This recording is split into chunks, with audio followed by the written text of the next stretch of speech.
Welcome to the Africa Briefing Podcast, your trusted source for in-depth analysis of Africa's most pressing issues. I'm John Ofeansa, and today we take a hard look at the harsh reality of foreign aid, the latest cuts by Washington and what they mean for African economies. But beyond the numbers and the panic in some African capitals, we must ask, why does Africa remain so dependent on aid? And more importantly, how can our leaders break this cycle of dependency once and for all? Massive aid cuts announced by the US have sent shockwaves across Africa. Some governments are scrambling, worried about how to plug the financial holes left behind. Yet we must pause and reflect. Why should the fate of entire economies rest on decisions made in Washington, Brussels, or Beijing? The US alone spent a whopping $72 billion on foreign aid in 2023, with $3.2 billion going to Ethiopia and Egypt. Many African nations rely on aid for healthcare, education, and even basic governance. But the question is, for how long? Let's not be mistaken. Aid is not a sustainable development strategy. It is a band-aid for deeper economic wounds that African leaders have failed to heal. For years, foreign aid has kept African economies afloat, propping up budgets, paying salaries, and funding critical infrastructure. But what has been the long-term impact? Studies show that aid does not lead to sustained economic growth. Instead, it fosters a dangerous mindset where governments prioritize pleasing donors over empowering their own people. And let's not forget the political strings attached. Aid is never free. It comes with conditions, often dictating policies that serve the interests of the donors, not Africa. A most recent example is Trump cutting aid to South Africa because of its land policies, because it believes that in South Africa, trying to correct historical colonial injustices, means discrimination against the white minority South Africans. So African leaders must know that, we all must know that, aid always comes with conditions and often dictates often dictates policies that serve the interests of the donors, not Africa. Yet when the aid is cut,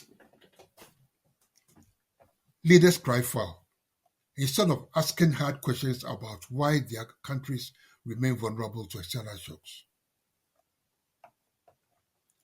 It is time to reimagine development. The nations that have escaped the aid trap did so through strategic investments, trade and industrialization, and not handouts. Take China, for example. Decades ago, it was a poor nation relying on international assistance. Today, it is a global economic powerhouse, not because of aid, but because of a clear development vision, investment in manufacturing, and trade policies that favor self-reliance. Africa must follow suit. Our governments must cut wasteful spending, fight corruption, and mobilize domestic resources. They must prioritize infrastructure, industry, and entrepreneurship over dependency on donor funds. One bold move in the right direction is the creation of the Africa Energy Bank, set to launch in June in Nigeria. Nigeria, Libya, and Angola are behind this initiative, aiming to finance oil and gas projects abandoned by Western lenders. With an initial target of 20 billion US dollars, this bank is a powerful signal that Africa can fund its own energy future. Why wait for approval from global financial institutions when we have the resources to invest in ourselves? But we need more of such initiatives, not just in energy, but across all sectors. African leaders must demand fair trade policies, not handouts. For example, Ugandan President Yoweri Museveni has said it time and time again that Africa doesn't need aid. It needs access to markets and investment in value-added industry. We cannot continue exporting raw materials while importing finished goods at a premium. That is a sure recipe for permanent economic servitude. I therefore see the African Continental Free Trade Area as a step in the right direction, but it will only work if leaders commit to reducing trade barriers, improving infrastructure, and boosting local production. And speaking of self-reliance, rural, rural women farmers in Morocco are proving that empowerment begins at home. Through cooperatives, they have secured capital, market access, and economic independence without waiting for any handouts from anybody. The lesson here is simple.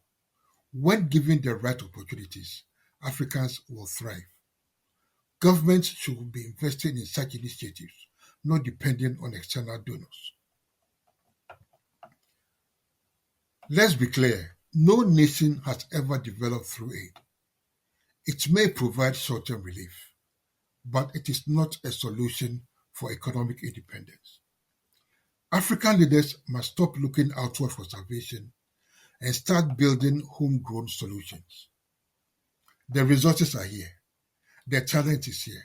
What is missing is the political will. If the latest aid cuts serve as a wake-up call, then maybe, just maybe, this is the moment Africa finally takes control of its own destiny. Well, folks, that's it for today's episode of the Africa Briefing Podcast. If you enjoyed this discussion, comment, like, and share this episode with others who care about Africa's future. And don't forget to subscribe so you never miss an episode.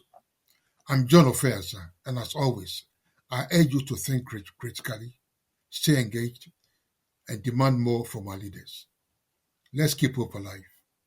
Goodbye.